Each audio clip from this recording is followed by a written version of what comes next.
നിയോഗം ഭാഗം 2. അങ്ങനെ അളിയനും കൂടി പെണ്ണ് കാണാൻ പോകാൻ തയ്യാറായി ഇറങ്ങി വന്നു. മൂത്ത പെങ്ങൾ ശില്പയുടെ ഭർത്താവ് രാഹുലളിയനാണ് ഇത്തവണ ഹരിയുടെ കൂടെ പോകുവാനുള്ള നറുക്ക് വീണത്. ശില്പയും അളിയനും മക്കളും കൂടി തലേ ദിവസം എത്തിയതാണ്. നീ ഇങ്ങനെ പെണ്ണ് കണ്ട് നടക്കുന്നതുകൊണ്ട് ഞങ്ങൾക്ക് ഇടയ്ക്കിടയ്ക്ക് വീട്ടിലേക്ക് വരാം കേട്ടോടാ ഹരി എന്ന് ചേച്ചി പറഞ്ഞപ്പോൾ അവൻ്റെ മുഖത്തൊരു പുച്ഛ ഭാവം നിറഞ്ഞു നിന്നു. എന്നാൽ ഇറങ്ങിക്കോ മക്കളെന്ന് പറഞ്ഞ് അമ്മ അങ്ങോട്ട് വന്നു. ഒക്കത്ത് ശില്പയുടെ മകൾ മീനൂട്ടിയും ഉണ്ട്.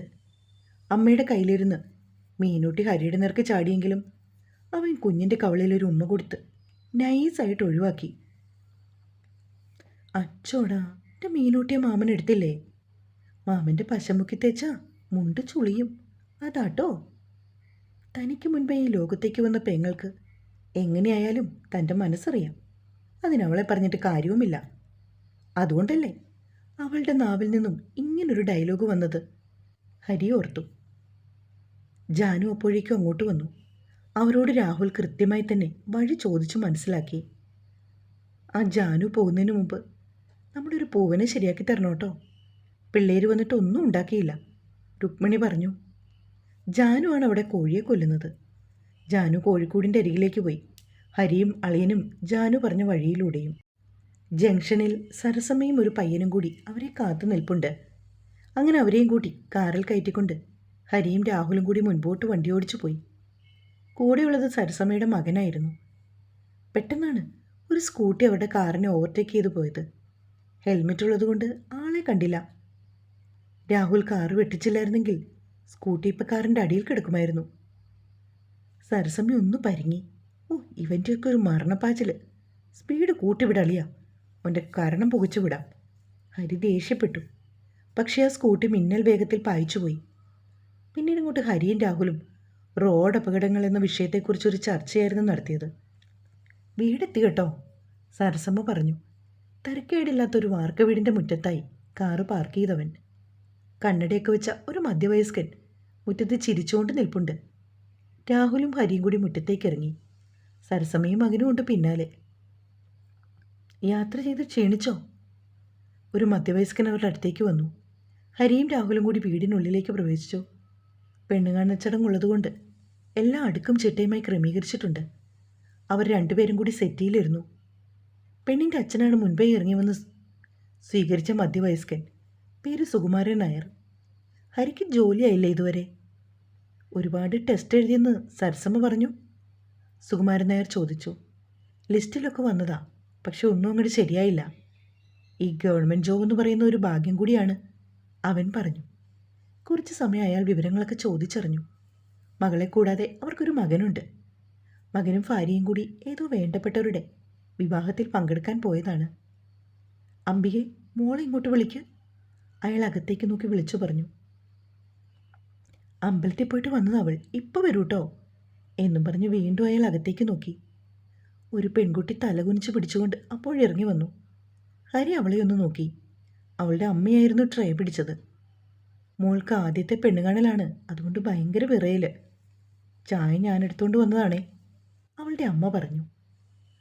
ഹരിയും രാഹുലും ചെറുതായിട്ടൊന്ന് ചിരിച്ചു. ഇതാ മോളെ, ചായ കൊടുക്ക്, അമ്മ പറഞ്ഞപ്പോൾ അവൾ ട്രേ മേടിച്ച് ഞങ്ങൾക്ക് നേരെ നീട്ടി. ഇതാ കേട്ടോ പയ്യനെന്ന് രാഹുൽ പറഞ്ഞപ്പോൾ അവൾ ഹരിയെ ഒന്ന് പാളി നോക്കിയിട്ട് കണ്ണു വേഗം താഴേക്ക് മാറ്റി. നേരെ നോക്കാത്തത് കാരണം അവൻ ശരിക്കും മുട്ട് കണ്ടിട്ടുമില്ല. എന്താ പേരെന്ന് രാഹുലളിയൻ ചോദിച്ചു. സാന്ദ്ര. അവളുടെ അച്ഛനാണ് മറുപടി കൊടുത്തത്. ഇയാൾക്കിത് എന്തിൻ്റെ കേടാ? ഈ പെൺകുട്ടിക്ക് മറുപടി പറയത്തില്ലേ? ഹരി ചിന്തിച്ചു. അവളുടെ ശബ്ദമൊന്ന് കേൾക്കാൻ വേണ്ടിയായിരുന്നു. എവിടെയാ പഠിച്ചത്? ഹരി ചോദിച്ചു. അവൻ അത്രയ്ക്ക് ചമ്മലൊന്നുമില്ല ചോദിക്കാൻ, കാരണം അവൻ ഈ കലാപരിപാടി തുടങ്ങിയിട്ട് കുറച്ച് നാളായതാണേ. സെൻറ് തെരേസാസിൽ ഡിഗ്രി കഴിഞ്ഞതേ ഉള്ളൂ. ഇക്കുറി അമ്മയാണ് പറഞ്ഞത്. നിങ്ങൾക്ക് രണ്ടാൾക്കും എന്തെങ്കിലും സംസാരിക്കാനോ മറ്റോ ഉണ്ടോ? അവളുടെ അച്ഛൻ ചോദിച്ചപ്പോൾ എനിക്കൊന്നുമില്ലെന്ന് അവൾ ചാടി പറഞ്ഞു. അങ്ങനെ ശബ്ദമൊന്ന് കേട്ടു, പക്ഷേ മുഖം മാത്രം ഇപ്പോഴും കണ്ടില്ല. അങ്ങനെ ചാടിക്കയറാൻ വരട്ടെ, രണ്ടാളും എന്തേലും ഒന്ന് സംസാരിക്കുക എന്ന് പറഞ്ഞ് അളിയൻ എഴുന്നേറ്റു. ആയിക്കോട്ടെ എന്ന് പറഞ്ഞ് അവളുടെ അച്ഛനും. അവർ മൂവരും പുറത്തേക്ക് പോയി. ഇയാൾ എന്നെ കണ്ടോടോ എന്ന് ഹരി അവളോട് ചോദിച്ചു. എൻ്റെ മുഖത്തേക്ക് നോക്കാതെ എങ്ങനെയാ തനിക്കെന്നെ ഇഷ്ടമായോ അല്ലയോ എന്നറിയുന്നത്? അവൻ വീണ്ടും ചോദിച്ചു. അവൾ പക്ഷേ മുഖം താഴ്ത്തി തന്നെയാണ് നിൽക്കുന്നത്.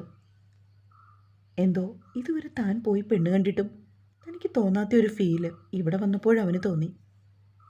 ഇതാണോ തൻ്റെ പെണ്ണ്? അവൻ ആലോചിച്ചു നോക്കി. പക്ഷെ ഒന്ന് കാണണ്ടേ ഇവളെ? സാന്ദ്ര ഇങ്ങോട്ട് നോക്ക്. അവനത് പറഞ്ഞപ്പോൾ അവൾ പതിയെ കണ്ണുയർത്തി അവനെ നോക്കി. പേടിച്ചു വിറച്ച മുഖം.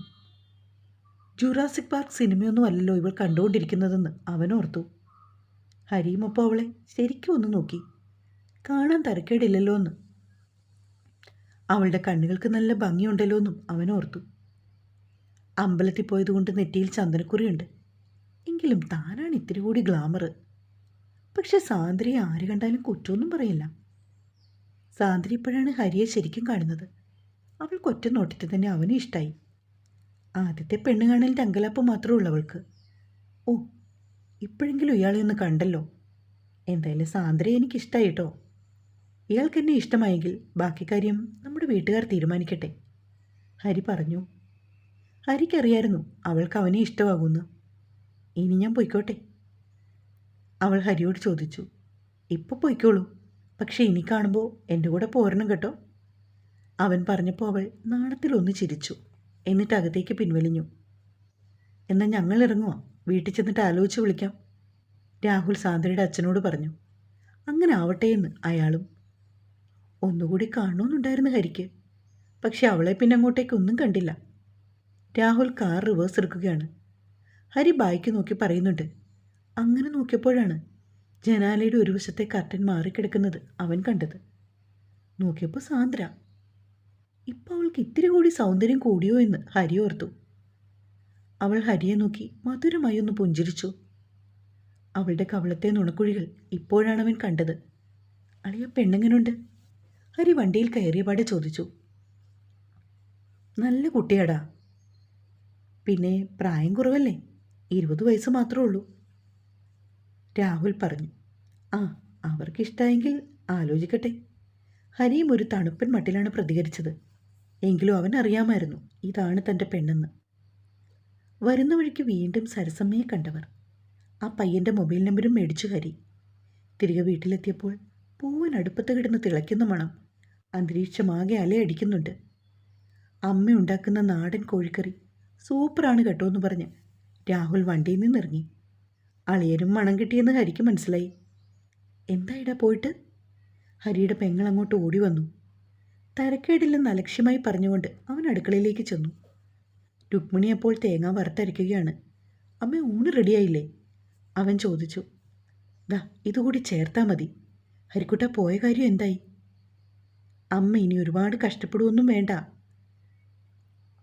ഇതെങ്കിലും ഒന്ന് നടന്നാൽ മതിയായിരുന്നു. രുക്മിണിയമ്മ തേങ്ങ അരച്ചത് പാത്രത്തിലേക്ക് ഇട്ടുകൊണ്ട് പറഞ്ഞു. എന്തായാലും നമുക്ക് വൈകിട്ട് അങ്ങോട്ട് വിളിച്ചു പറയാമല്ലേ ആ കുട്ടിയെ ഇഷ്ടമായിന്ന്? രാഹുൽ രുക്മിണിയോട് ചോദിച്ചു. പറയാം മോനെ. പുളിശ്ശേരിയും നാടൻ കോഴിക്കറിയും മെഴുക്കുവരട്ടിയും പപ്പടവും ഒക്കെ കൂട്ടി എല്ലാവരും ഊണ് കുശാലാക്കി. എന്നാൽ ഞങ്ങൾ ഇറങ്ങട്ടെ അച്ഛാ. രാഹുൽ മടങ്ങാൻ തയ്യാറായി വന്നു. പിള്ളേർക്ക് മിഠായി എടുത്ത് കൊടുത്തേക്കണേന്ന് പറഞ്ഞ് രുക്മിണി അങ്ങോട്ട് വന്നു. പിള്ളേർ വരുന്ന എല്ലാ ദിവസവും പതിവുള്ളതാണ് മിഠായി കൊടുക്കുന്ന ചടങ്ങ്. അങ്ങനെ അവർ പോയി. സാന്ദ്ര സുകുമാരൻ നായരെന്ന് ഹരി ഫേസ്ബുക്കിലും ഇൻസ്റ്റയിലും സെർച്ച് ചെയ്യുവാണ്. പക്ഷേ ഈ പെൺകുട്ടിയെ മാത്രം അവന് കണ്ടെത്താനായില്ല. തുടരും. ഒരു കുഞ്ഞിക്കഥ. ഇഷ്ടമായെങ്കിൽ സപ്പോർട്ട് വേണം കേട്ടോ.